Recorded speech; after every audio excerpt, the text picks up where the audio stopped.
We've left the hills of Thiruparankuntram, where arrogance was brought to its knees, and now we descend to the churning, violent shores of Thiruchendur. You have to understand, the battle here isn't just against pride anymore. Oh no. This is a fight against an evil so profound it threatens to unravel the very fabric of the cosmos. The stakes have never, ever been higher. When arrogance was defeated, Evil did not retreat. It transformed. It became louder, crueler, and infinitely more destructive. His name was Surapadman, and what he unleashed wasn't born from simple pride.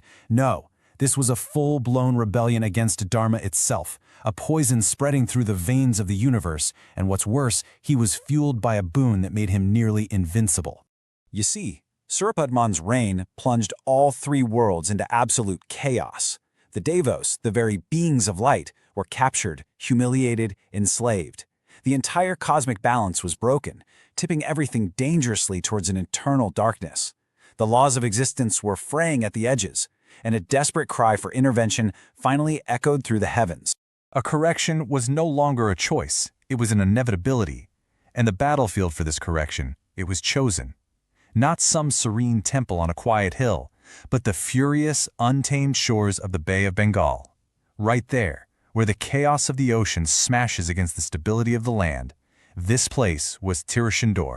Now, to truly grasp what's about to unfold, you have to remember the real purpose of the Aaru Padai Veedu. These aren't just temples for worship. Think of them as divine war camps, 6 sacred, strategic outposts in the cosmic battle against ignorance. And Thiruchendur, well, Thiruchendur is the absolute front line. The location itself was the message. Where chaos meets order, where the untamed sea crashes against the steadfast shore, that is where Murugan would make his stand. This was never meant to be a place of peace. It was the designated ground for a divine reckoning. And so he arrived. The Deva Senapati, the commander-in-chief of the celestial armies.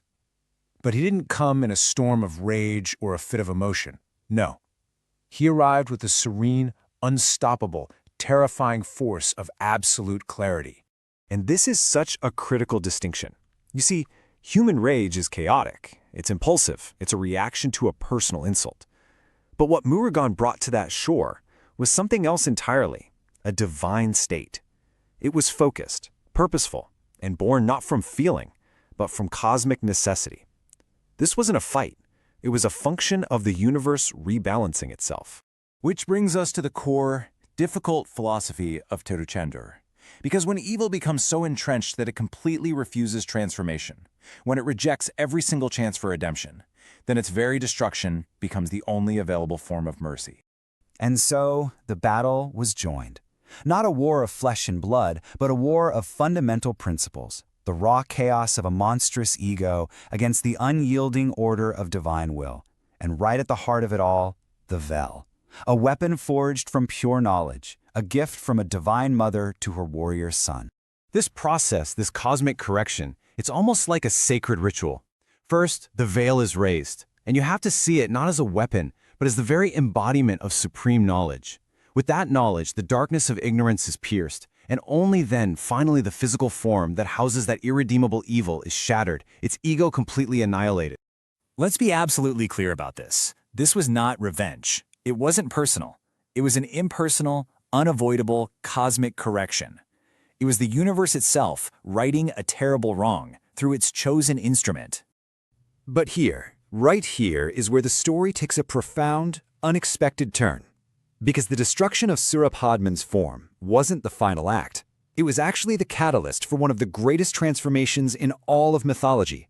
An end that was, at the exact same time, a new beginning. The demon is vanquished. The dust settles. But you have to ask, was this really the end of Surapadman? No, it was a new beginning. Because in this kind of divine action, you see, nothing is ever truly wasted. And herein lies the mind-bending compassion at the very heart of this violent, destructive act. From the shattered form of this great evil, 2 new beings were born. One half became a peacock of breathtaking beauty, destined to carry the Lord of Wisdom. The other half became a rooster, its crow heralding the coming of a new dawn. The energy of evil wasn't just destroyed, it was redeemed, purified, and repurposed for divine service. And this is what leads us to the difficult, profound truth that is taught on the shores of Thiruchendur. It's a message as deep and honestly as challenging as the ocean itself. And it's hard. The inner message of Thiruchendur is about victory over evil, both outside of us and inside of us. But the spiritual lesson here is subtle, and it's tough. It teaches us that not all darkness can be reasoned with.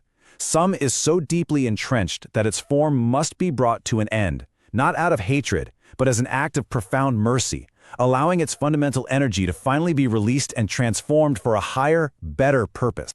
This cinematic spiritual journey is proudly presented by Neuro Tarot, where ancient divinity meets modern storytelling. If this story moved you, we invite you to like this journey and subscribe to continue with us to the next chapter. Please share your thoughts and your devotion in the comments below. So, victory was achieved. Evil was destroyed. But believe me when I say the greatest lesson was yet to come. The war against the external enemy is over, but now the battle turns inward.